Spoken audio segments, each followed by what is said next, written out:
Welcome to Where Parents Talk. I'm Lianne Castelino. Our guest today is a father of three, a former professional soccer player, and a current tennis coach. His daughter Leylah vaulted to the top of the tennis world in 2021, earning a spot in the finals of the US Open at the age of 19. Jorge Fernandez coaches his daughter Leylah. He joins us from their family home in Boynton Beach, Florida. Thank you so much for taking the time. Thank you very much for having me. Always a pleasure. Jorge, I'm interested. You've had some time to process this now. What would you say surprised you most about Leylah's performance at her first Grand Slam experience in the final? Yeah, I've definitely had a couple of days to really think about it. And, it's a little bit difficult because initially my thoughts are always as a coach. And as you mentioned, I come from a different background altogether from a sporting perspective, which is, soccer or football as we know it back home.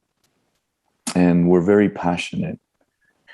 When we're happy, we let it out. When we're sad, we let it out. When we're angry, we let it out. So the initial reaction was just of a very competitive environment. And we were very, we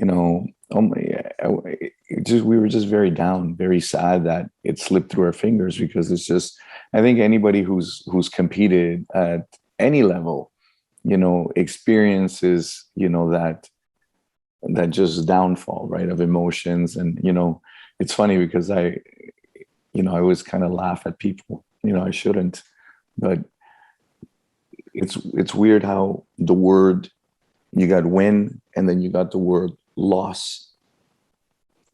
And yet we're so intelligent and we see kids or people just be down because they lost. But loss, you lose something. And sometimes it feels like you lose something of yourself, right? So in those moments, I'm the type of guy that says, let's experience the emotion so we can turn the page afterwards when it's time to turn the page. So the initial reaction was that of feeling that we lost something, and I didn't want to focus on anything else so we can get through it and turn the page. Since then, however, it's an overnight success that has been, brewing for 10 years. And I'm extremely, extremely happy for her with what she accomplished on the tennis court, but unbelievably proud of the person that she is. It is just, what I saw is a young teenager transform herself into a young lady who found her voice, and this is the moment that I was happy that I wasn't there. I was happy that I wasn't taking care of things for her. I was happy that she was doing it all on her own.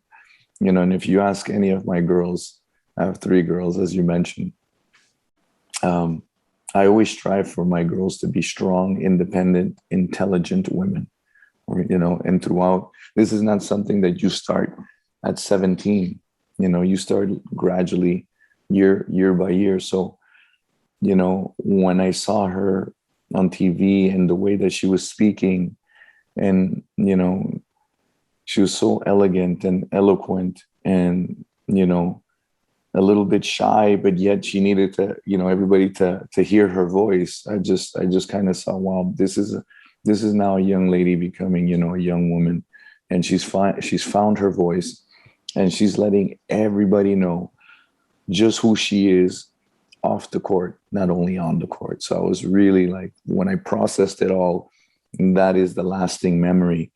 US Open, 2021 will forever be when I saw my daughter Leylah, find herself. What a powerful memory as a parent, and to also be able to see that development as her coach. So, as you well know, being a student of coaching as you've been, There are a lot of parents who are coaches in tennis, probably at a higher percentage than most other sports, one could argue. I don't know the numbers. I don't know if they're even tracked, but there are a lot of people in tennis, players who are coached by their parents. When you made the decision to take over as her head coach, what preparation or what strategy, what coaching philosophy did you want to follow to ensure that that father relationship and then the coach relationship was preserved and continued to grow at the same time? That's a fantastic question, honestly, because I think a lot of the times we just kind of jump in blindly, and that's when all the mistakes happen. The number one thing that I always knew, and still to this day, it's almost my philosophy of life, is that I don't know everything. I just don't know everything. But parallel to that is just the obligation to understand when you've made a mistake, and the obligation to own that mistake and to apologize for that mistake. But most importantly, change. I think if you have that capacity, then learning becomes easy. Because when you make a mistake, you can recognize it and apologize. And I think a lot of the times what happens when parents get involved, of course, parents have all the best intentions. They have an unbelievable amount of love, and there's nothing that they wouldn't do for their kids. This is quite normal. When the danger zone is that you start getting into a situation where you say, well, you do what I tell you because I'm your father. And that's where it starts getting a little bit murky, because playing a sport is not a father-daughter, father-son, or mother-daughter, mother-son, parent-child activity. It's not meant for that. So saying, listen to me because I'm your father, is an incorrect statement. So because I kind of thought about that and, realized that there was an immense amount of opportunity to make a lot of mistakes, I decided to really separate, the coaching hat and the father hat. And, again, it is not an easy thing to do. It really isn't, because I had no experience up until that point, not only coaching tennis, but coaching kids. Okay. I only coach men, so I can tell you I have 3 daughters, and I've always been been surrounded by women my whole life. I got sisters and my mom. My mom played an integral part in myself growing up. And I can tell you with 100%, assurance that I don't know the first thing about being a woman or how women thinks or what they feel. I can't, and it's always a beautiful surprise.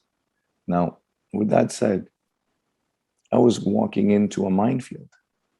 So I think the onus of a parent is not to want to immediately teach, is to immediately study themselves. What are the downfalls? What are the pitfalls? Where is the danger?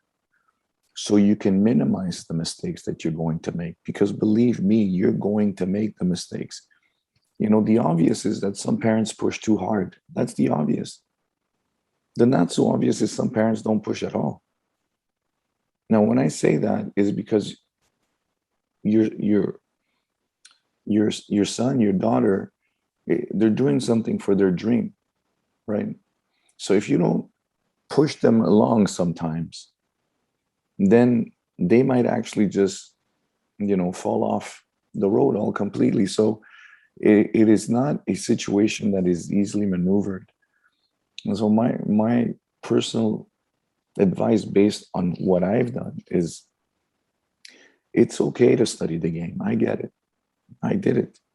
It's okay to study the pitfalls. No problem. But study yourself first. Understand who it is that you are. Look, I am a very, very, very tough coach. I am relentless. I am unforgiving. I am extremely demanding.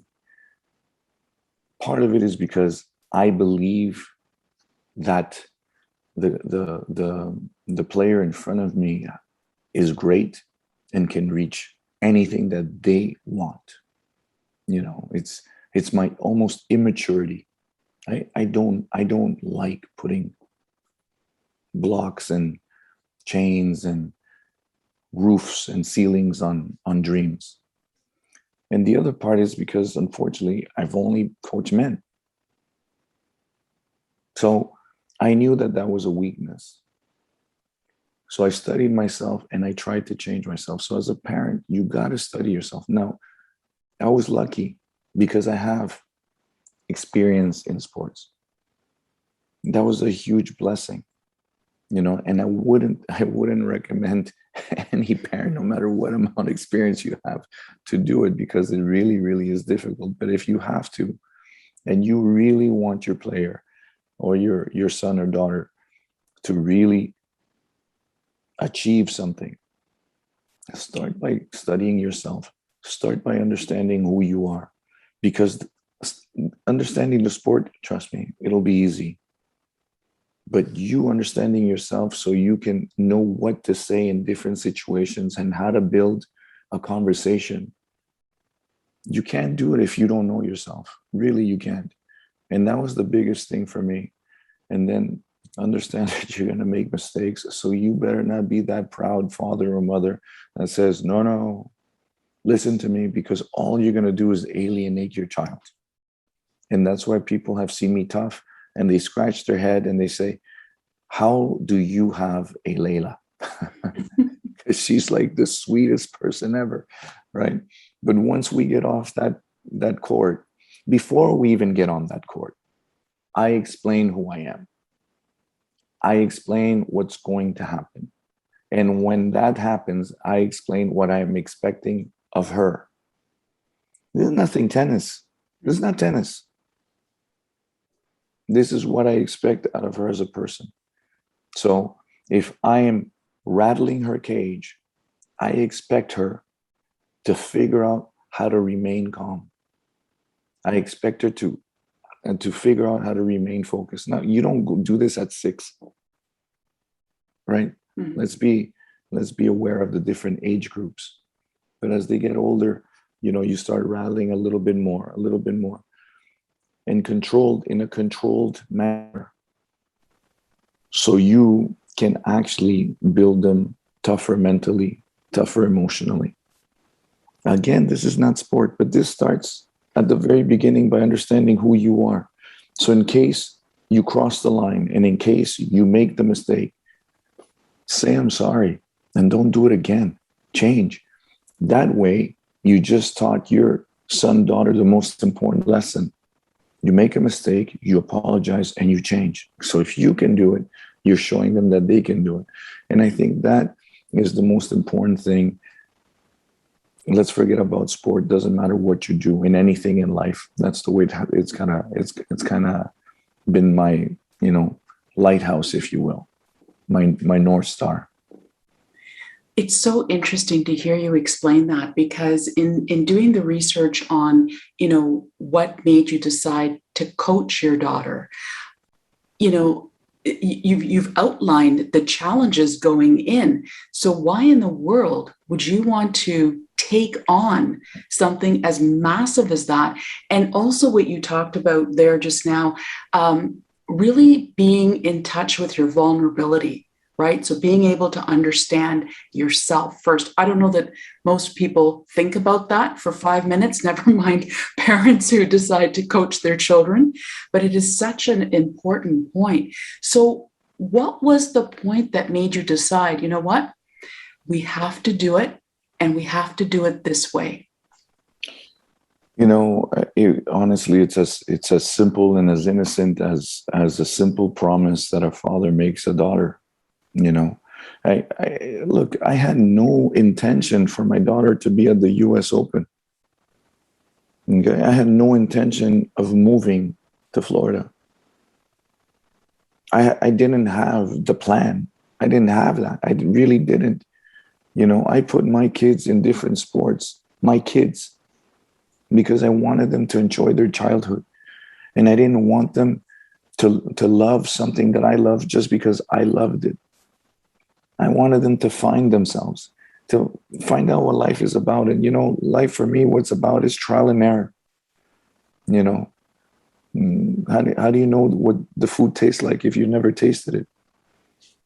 So I think that it's what got me into trouble. because as people know, unfortunately, she got turned down from a tennis program. And for the first time, I saw my daughter really like hurt by it, you know. And, you know, we're just an average family. We were fine. We were living fine. I was like everybody else. And we had a mortgage, you know, the 2 cars, right? I had a little business at the time. I was like going, okay, it looks like I got to have one of my daughters take over my business at some point, you know? Mm-hmm. So that's how I'm thinking. It's like, this is our forever home, right? You know, my kids to kind of go to school in Montreal and then, you know, go off to work and hopefully one day we'll be close. It's simple. But when she showed up and she was crying in front of me, like I was like, oh my God. And I'm not kidding when I tell you that. It is not a joke. When I read that she wasn't on the team, on the development team, I actually thought, great, we get our weekends back, you know, so no more running around. So, you know, and before that, you know, every Friday or sometimes Saturday, it was movie night. You know, it was back in the day, Blockbuster, right? You know, it was like, it was a whole, like, you know, we all get together after dinner. It's so much fun. We walk, the kids run to the kids section. You know, my wife and I, we go into our section, you know, mystery, romantic, whatever. Right. You know, and I miss that. I miss the family together. And when my kids and my wife took, you know, the famous vote around the table that they wanted to pursue tennis at a high level, I said, you know, you're going to sacrifice birthdays. You're going to sacrifice holidays. You're going to sacrifice time of us being together. You're going to sacrifice friendships. You have no idea what it is that you're asking. So to take a step back, it was never me wanting my kids to become professional tennis players. Never.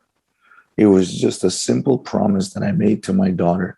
And I always said, look, if you're going to say that you're going to do something and you can't guarantee it, say, look, I'm going to try my best. I'm with you. I got your back. I'm going all in, but I can't guarantee that it's going to go our way. But when you say, I promise, you better deliver. You know, we don't have too many things in our lives that mean a lot. And we all get happy with, you know, the things that we can put a tangible value, you know, and the houses, the cars, the jewelry, and it's all fine and dandy. But for me personally, when you say I promise, there's an intangible value that can shape the mind of somebody forever.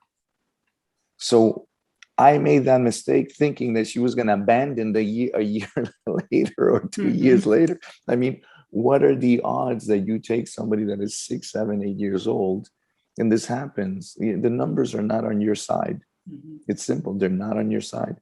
So that's how it really happened. And because I said I promise, I never wanted to break my promise. It wasn't about her becoming a pro and her making the money. I put zero value on money.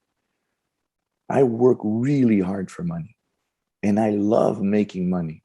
And just the same way that I love making money, I love spending it. Okay. But just, when Leylah signed a little sponsorship deal right before her final. And we were happy because it was the first time that she actually signed something a lot more significant than what we were having before, right? Before, let's put it in terms that are easy to understand, it was helpful. Well, this is no longer helpful. And, we just looked at each other and said, this is great. And I said, well, and I'm there, I'm talking to my wife, I'm talking to my two kids. And I said, because my oldest daughter wasn't there. And I said, so if we can go back in time, knowing that this is going to happen, would we still do it? And they thought about it. And we said, no, we wouldn't do it. So think about that. So parents out there, think about what it is that you're asking. Think about it. Really, really think about it. And I'm telling you, we just, my daughter became a millionaire overnight. And will probably become a multi-millionaire. But we all agreed that we would go back in time and not do it. Okay? Because there's a price to greatness. There's a price to all of this. And I'm not telling you that what we did was the incorrect thing. What I'm telling you is that the price that we paid made us think that maybe it was too great of a price. Are we happy? Yes, we are. Can we go back in time? No, it's too late. Because every step of the way afterwards, I would always say, hey, we've gone too far. Huh? We got to keep going. So it was just a simple promise. And I wouldn't, every year I would always say, I'll give you more if you give me more. And that was kind of like always the thing, right? Mm-hmm. I didn't decide to move to Florida because it was the logical thing to do. No. She earned it. She gave me more. I said, okay, let's do more. And it wasn't only her, it was also my youngest daughter, who's an outstanding tennis player, but everybody has their own path. I was asked in an interview not too long ago, my youngest daughter, she's not doing so well. How do you feel about that? And I looked at him and I said, are you crazy?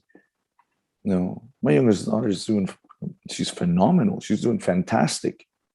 She's an unbelievable player. Her path is like incredible. What you're getting confused is that Leylah is exceptional. It doesn't happen often. She makes everybody else look really low, but they're not. They're actually progressing very well, as they should. But she's just exceptional. Her results are just, it's not expected. It's like an Andreescu, it's like Bouchard, it's like, Raducanu. It's just, you don't expect it and it's happening. Right. But those you can, in one hand, right? And so they both did it. And that's why we moved to Florida. So, because I don't want to be responsible for people saying, well, Fernandez said it and he did it. No, I want you to really think about what it's going to cost you, and don't think of money. It's not what I'm telling. Anyway.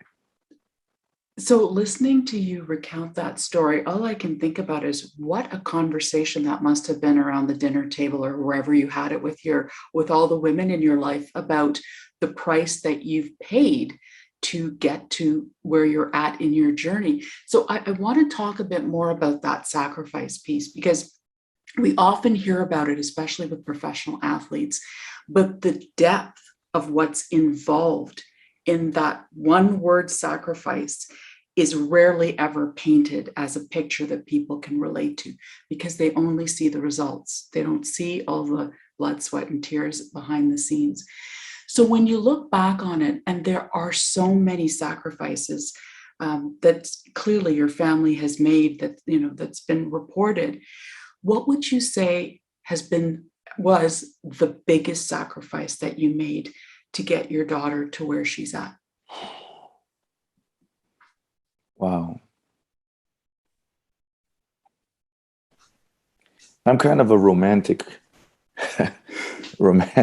guy of life and the universe, right?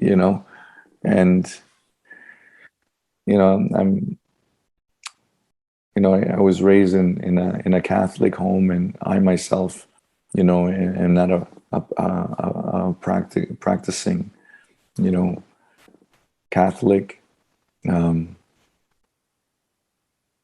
but I believe that there's something more powerful than us. I just kind of feel that somehow the universe, and I believe in science and all of that great stuff, but I believe there's something more powerful than that. So when you ask that question, and you're asking a person that doesn't put value on money, right? Like, look, the person that I had to become to my kids, it was horrible. Okay. Because I just wanted to be a father. That's it. That's what you signed up for. Exactly. Right? Yeah. That was the intentional one. Mm-hmm. The unintentional one is the coaching. Right. So what I sacrificed was a piece of my soul to become something I didn't want to become for my kids. So, and I think in turn, if that happened to me, they also must have sacrificed something. Right. And I think one day when we're old, I think we're all going to talk about it a little bit so we can be okay with doing that sacrifice, because when you step on that court, you have to be selfish. You have to be arrogant. You absolutely have to have a warrior mentality. You have to become a warrior. You have to be strong as steel. You cannot be, you got to be impenetrable. So how do you convert somebody into that? By reading a book, by having a sports psychologist show up once a year. Man, you need at least a week with the smartest kid to learn the alphabet. That's just repetition. So let's put things into perspective. The people that we have to become to perform is not who we are. It's just based on our value system. And our value system is what makes us become these actors. Once we get off that, we're different people. And that's what I loved. That was the opportunity that I loved when I saw everybody get to know Leylah, who she is, So she plays tennis like a warrior. She doesn't abandon. And it's funny because growing up, I would always tell them, I said, girls, your dad's not royalty, but he's the knight. He's the warrior.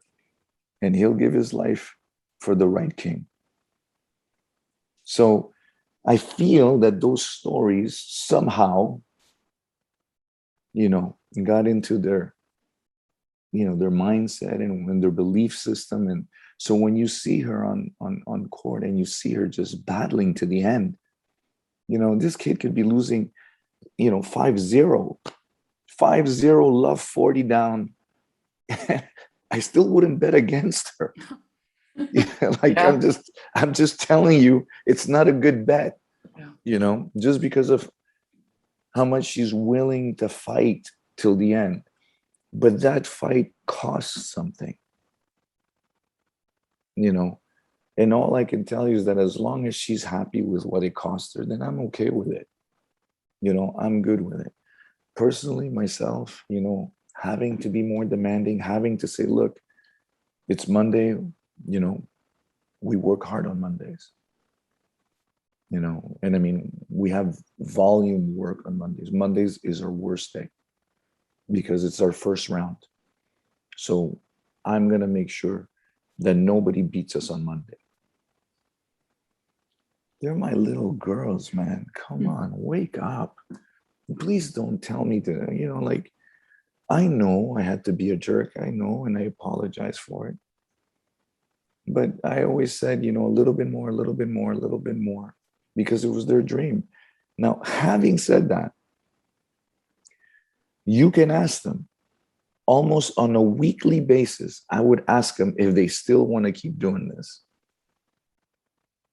Okay. So what I'm telling you, it wasn't, that I was forcing them. Part of the fight was that I didn't want them to continue, and just their love for the sport. You can see that Leylah loves playing, and sometimes some people would say, well, maybe we should tone it down a little bit. I said, yeah, I agree, we should, but I would look at them and go, has it worked for your players? Yeah. How many have you brought? Mm-hmm. And I'm talking to people that have had 20, 30 players a year for the last 10 years. Oh, not one. So maybe what you're doing isn't working because you're treating high performance athletes like recreational athletes. And I'm treating a high performance athlete like a high performance athlete with demands, with consequences, with learning opportunities, learning here, not hitting here. That's a high performance athlete. Recreational, it's all here. Have fun. Love it. But high performance, they're going to go through anxiety. They're going to go through nerves. They're going to go through fear. They're going to go through, I hate this, hatred. Mm-hmm. So how do you prepare them, right? And that's the thing I would always say, well, if she ever quits, if my kids ever quit, number one, I'll be happy. Number two, I'll tell them, it just wasn't meant to be for you. It's okay. There's no harm in that. We'll find there's other things to do in life. So I think as a parent, you have to look at that finality as a very real conclusion and be okay with it. And then you let them surprise you every day. And I'm telling you, I would ask my kids every week, do you still want to do this? So, and then one thing I forgot to mention is obviously, I've always found, whatever money I had, I've always found resources to support me. So I was never, like I said before in my previous statement, I don't know everything. So when I don't know, I go find resources. Luckily, I come from a sport where you work with teams of, coaches, right? Support, maintenance teams and stuff like that. So everybody always has a team. And that allows you to collaborate with people. And that allows you to pick their brain. And that allows you to analyze and come to conclusions. And I think, that's important, that when you, as a parent, start feeling lost, find the resources that you require to get you back on track. As long as you're prepared for it to have a finality, I think you're always going to make more better decisions than wrong decisions. And you'll have a healthier relationship in this insane journey. Because you cannot think that being a top 10 player is a sane objective. It's not. It's really crazy. Okay. So you have the responsibility as a parent to try to bring the resources to keep yourself in check. That way, if you're going down the right path or the wrong path. And I almost quit. I went to Montreal. My girls were in a program. I guess it's a program, but just for the city, right? Like it was a city team. And I was so tired of it. Like I was so fed up. And look, there's favoritisms, right? Like in tennis, there's favoritism. Like there's a whole slew of things that you have to manage outside of just being on the court. Okay. And it makes you feel horrible. So I was in one of those really low moments. And I remember that I was hitting with my youngest one. We were just kind of, coach, I was just with the basket hitting the ball and she was hitting. And there was a gentleman that came in and he started hearing me that I was speaking Spanish. And I just happened to be in one of the first courts. And he says, "Oh, you speak Spanish?" Yeah. So we start talking a little bit. He goes, "Oh man, your daughter's like really good." I said, "Hey, thank you." I said, "I love what you're saying.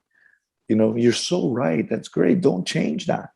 I was like, wow, good. Thank God somebody agrees with me. Right. Yeah. You know, so long story short, I got to be friends with him. And then like at one point I just said, you know, like I'm ready to throw in the towel. Like I just got way too many. It's just too many challenges ahead of me. And I'm not even talking to you about the money challenge. Mm-hmm. Just too many to overcome. I just can't do it because I don't have one, I have two. Right. Then he looked at me, he goes, "Oh, man, Jorge, you know, most tennis parents would love to have just one of your daughters, just one, and you have two. Don't. You easily have, if everything goes the way it should go, you easily have two top 30 players here." Now, of course, I thought he was insane. I go, great, I'm attracting insane people, right? There's the universe talking back to me, right? Yeah. But what turned out to be is that, you know, I'm kind of like, I follow signs a little bit. And his name, I'm not going to mention his name, but his name is the name of a saint who turned out to be my wife's mom's favorite saint. Oh. Okay. Mm-hmm. So pay attention. This is the guy who's not a practicing Catholic, looking for signs from the universe, speaking to his wife about the insane person that he just met, that's giving him advice on his daughters on this crazy journey. Right. And it's my wife's mom's fate, my mother-in-law, you know, she's passed away, rest in peace. Mm-hmm. And it was her favorite saint. And I said, just like that, all right, we'll stick through it.